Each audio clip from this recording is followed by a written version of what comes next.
Hello YouTube, welcome back to the channel. Today I'll be checking out what was Hitler's plan for the US if they had won World War II. I think guys know I've been watching a lot of World War II videos recently. And my very last video was the whole summary of World War II and the whole timeline from how it started and everything. That was a very incredible video. I really enjoyed it.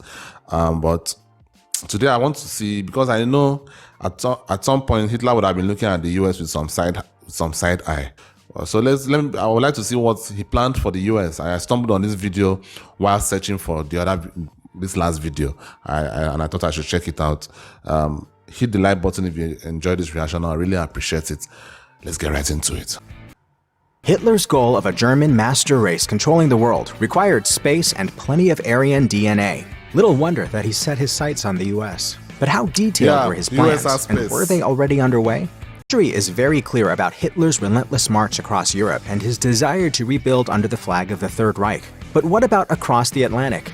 James P. Duffy, historian and author of Target America, Hitler's Plan to Attack the United States, says that's a little less clear, and historians have long debated how much Hitler wanted. Duffy says that Hitler intended to rule the world. He cites a 1927 letter from Rudolf Hess to the London-based Nazi Walter Hevel, in which Hess wrote of Hitler preaching, "World peace will be realizable only when one power, the racially best power, has attained complete and uncontested supremacy. That power can then provide a sort of world police." This seems to confirm there were plans for even America to fall under the jurisdiction of a global Nazi law enforcement agency. Hitler definitely had his eye on the US. Although the national interest calls the Nazi attempt to build a bomber that could cross the Atlantic an idiotic waste of resources, the idea behind building something literally called the America Bomber means that the US was on Hitler's list. And that, says Duffy, was just part of it. In 1941, the Nazi regime started planning for a post-war world. First and foremost, that meant a massive navy with hundreds of submarines, anchored by 25 battleships and 150 destroyers. In the spring of 1941, Life magazine sent correspondent and former Belgian ambassador John Cudahy to report on what was happening in Germany. Cudahy got a sit-down with Adolf Hitler himself, who started by pointing out that convoys, just like the ones that the US was sending to Britain, signified war. So Cudahy got right to the point and asked Hitler what his plans were regarding the US. He explained that most Americans backed the idea of going to war against Nazi Germany because they were afraid that once Europe fell, they'd be next. Speaking through a translator, Hitler called the idea preposterous. Cudahy wrote, "He laughed at that and refused to take me seriously. He said the idea of a Western Hemisphere invasion was about as fantastic as an invasion of the moon." According to Cudahy, Hitler went on to say that he had too high an opinion of the intelligence and good sense of Americans. The logistics didn't work. Millions of troops would need to be moved across the Atlantic for the Nazis to gain a foothold in the US. That meant there was absolutely nothing for America to worry about. At least Hitler said so. But rational thought and reasoning weren't his strongest qualities. In order to talk about what Hitler might have had in store for the US, it's worth mentioning just why he might want to see that part of the world burn, at least eventually. According to University of North Carolina Emeritus Professor of History Gerhard L. Weinberg, Hitler had been writing about taking out the US as far back as the 1920s. While he wanted global domination for Germany and all that, he also felt like it was sort of his moral obligation to right a perceived wrong, and that skewed his view in favor of war with the US. It all went back to the stab-in-the-back myth, which the US Holocaust Memorial Museum describes as the belief that Germans' loss in World War I came not on the battlefield, but because of espionage, sabotage, and subterfuge on the home front. All that was, of course, supposedly led by those who would become enemies of the Nazi state, including Jews, liberals, and communists. At the same time, it meant that America didn't really have all that much to do with Germany's loss. Therefore, America wasn't a military might that needed to be contended with. But what historian and author James P. Duffy says was described as Europe's greatest future rival. That meant Hitler believed he could wrap up the war in Europe, take his sweet time building up a navy, then deal with the US. Adolf Hitler famously wrote Mein Kampf, but less famously, he wrote a second book, the very directly named Hitler's Zweites Buch, or Hitler's Second Book. According to Target America, Hitler's Plan to Attack the United States, the book was written in 1928 but not published until 1961. It outlined a series of 3 conflicts, and it wasn't until the third one that Hitler got around to the USA. First, Hitler saw his Germany taking on France to regain what they'd lost post-World War I. Then, he was going to head east and seize all the land and agricultural resources he needed from the Soviet Union.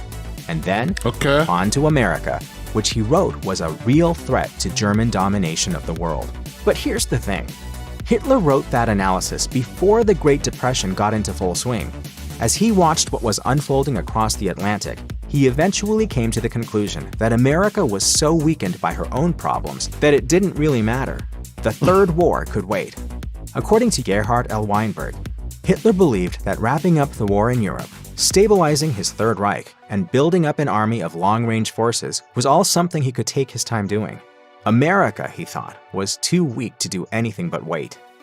There's a lot that's been written about Adolf Hitler's obsession with taking on the Soviet Union, but according to Cambridge historian Brendan Sims, he was just as obsessed with the US. So much so, Sims told ex-Berliner, that it shaped policies across the Third Reich. Sims explains that the more research he did, the more he found about Hitler's focus on America. It became absolutely obvious that Anglo-America, that's my phrase, Hitler tended to refer to them as the Anglo-Saxons, was the biggest kid on the block, his main focus, his main enemy, the partner he would have liked, the biggest element of his reality.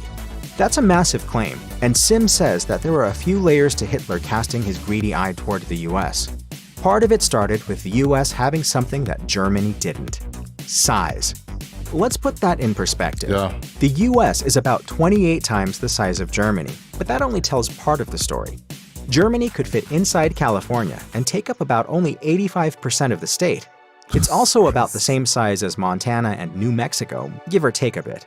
Even if Hitler had managed to take over all of Europe, building his master race would require a ton of space and a ton of resources, which America has in abundance.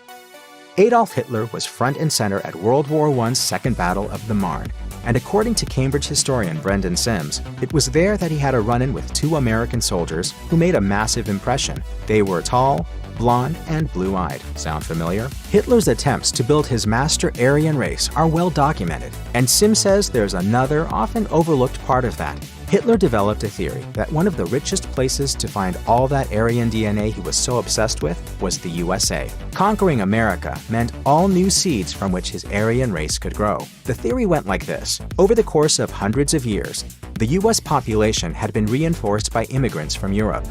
Remember, the United States is a nation of immigrants. People came here to avoid war in Europe. They weren't just any immigrants either. They were the brightest, the strongest, the most adventurous, and the most resilient. They left behind a Europe that was overcrowded, disease-ridden, and famished. They headed west and settled in the US. There, they thrived with wide... That is actually a very interesting statement. That it was the best of Europe that emigrated from Europe to the United States. Could that be the reason why the US is so great? Yeah, it could be. Because, like I said in my last video, I think most of the scientists that were involved in building the atomic bomb were German descent, or at least Polish, around that part of the world. So, because at the end of the day, if you look at it, who are the people that try to immigrate? Either you have the means to be able to immigrate, that's the first thing. But you also have to have the drive, because most people don't have drive. Most people don't really want to leave their comfort zone. But anybody that forces themselves, leave their comfort zone, even when they don't even know what is ahead of them, like they just take the leap. Those kind of people, when they have an opportunity, they could exploit it because of the fact that they have that drive. So that statement is actually very, very true. I guess me that is still staying in Nigeria, I'm terrible, I guess, because since I don't have the drive to try and leave this dead country. But okay, that's a very, very good statement, though, and it could also be part of the reason why a lot of Americans are on the side of immigration, because of the fact that America is an immigrant country at the end of the day. Like, I could look at countries like Britain. British people could be very against immigration because of the fact that they're not an immigrant country. They might have invaded other countries, but they're not an immigrant country. But if you are a country that is built on influx of people from other countries, I mean, it shouldn't stop now. It shouldn't stop now. I think you should just accept it. That is part of your reality. That is part of that's just part of your country at the end of the day. So I don't know. A lot of people have different opinions about this, though. Open spaces and resources of the type only America could offer. And United States laws helped reinforce his ideas about just how pure their blood was. Legislation limited or outlawed immigration from certain areas of Europe, like the Slavic countries, along with interracial marriages. In other words, he saw the U.S. as an invaluable source of genetic material. Look, at the Henry time, Ford is often lauded as the father of the American automobile industry. But here's the thing. While he was a genius when it came to industry and manufacturing, he was a terrible person. Ford was a raging anti-Semite. Ford blamed the Jewish people for everything from World War to short skirts, cheap movies, and jazz music.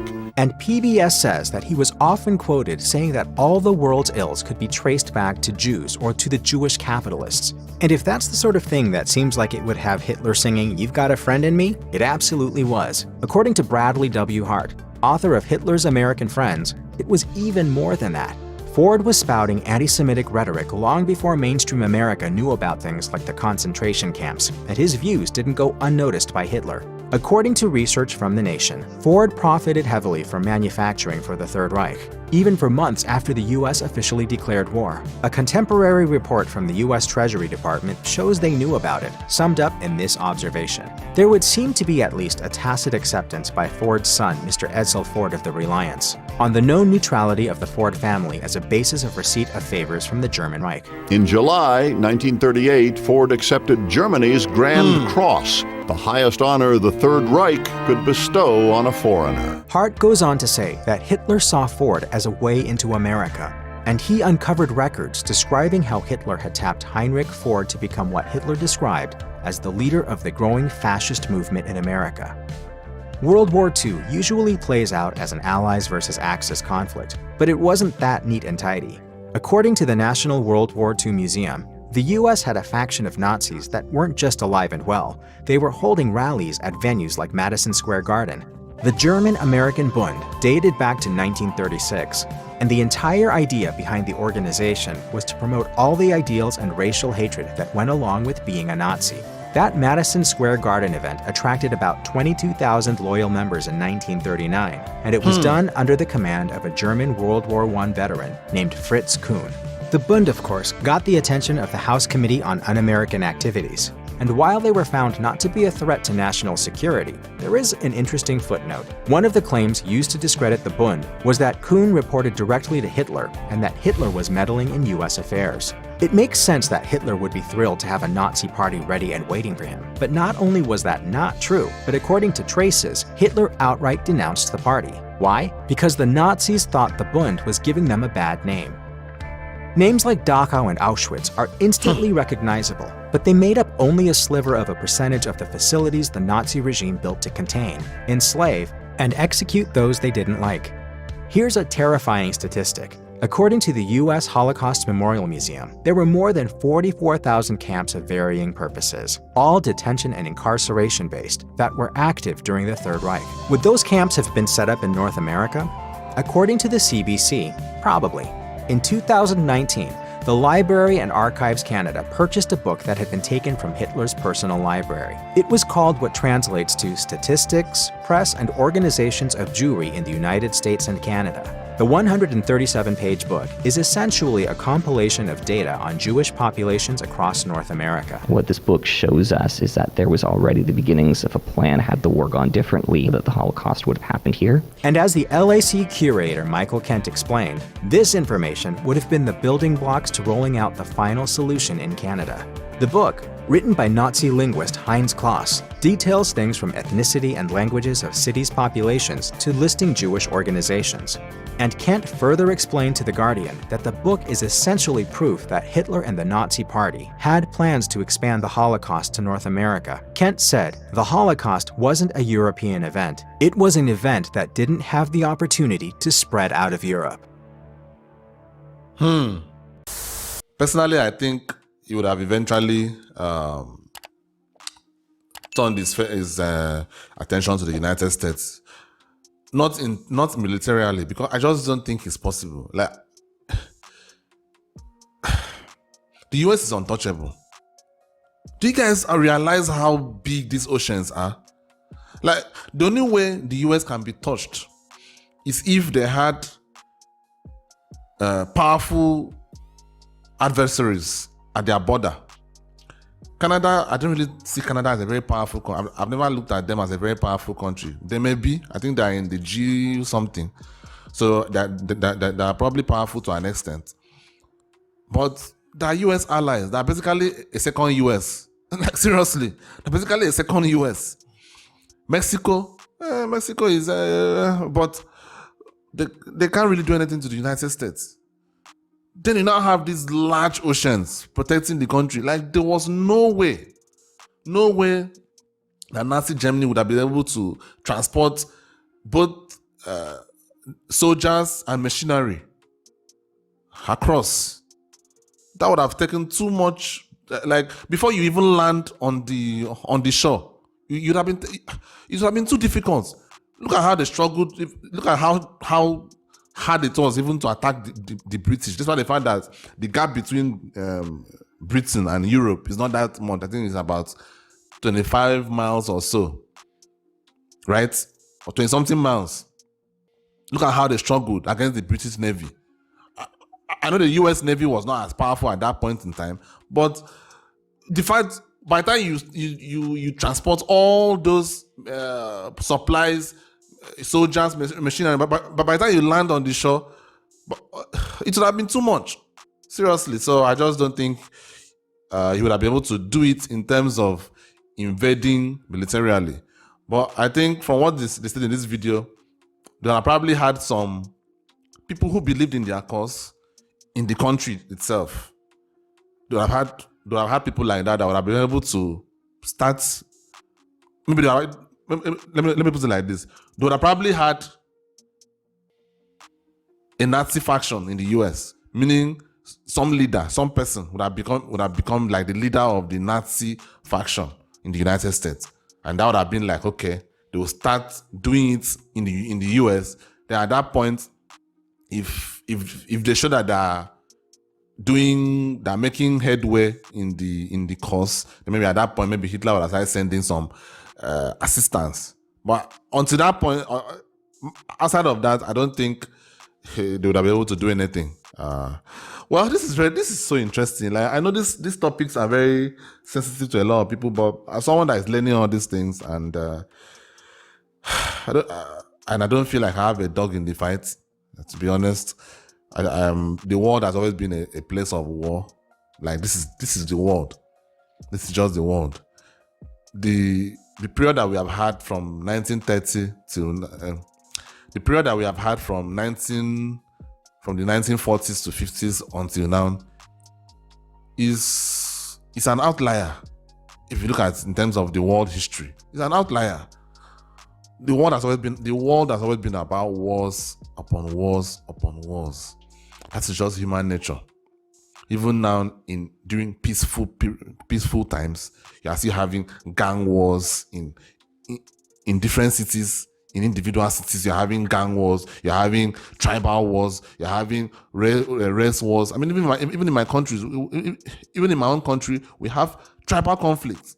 So this is just life. Human beings disagree, and from disagreement, they take up weapons. That's just it. So I've always just looked at the world like this is just the reality, and the best that you can do is to live life as good as possible. Put your children in as good as a position as you can. That's all you can do. So anyway, guys, that was a very interesting video. Thank you guys for watching. Subscribe to the channel if you are new here, and hit that like button if you enjoyed this reaction. I'll see you on the next one. Peace.